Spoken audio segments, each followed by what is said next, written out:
ku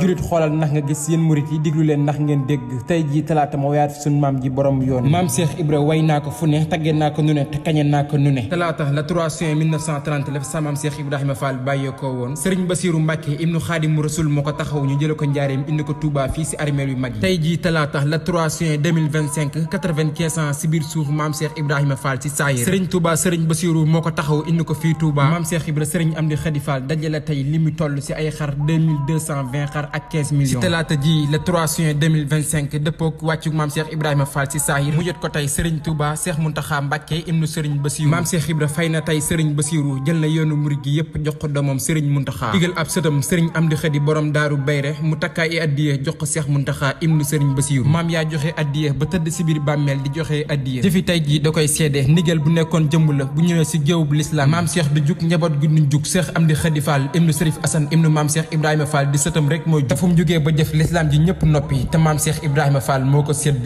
kooku si sëti maam Cheikh yi la bokk maam Ibrahima Fall jërëjëf maam Cheikh Ibrahima yaay góor sa donge yi ñoo mën buur ya sa tey day gàccal sa démb ya l'islam ji yëpp yaa fi man kon gëstu leen borom talaata ji tey moo fi kan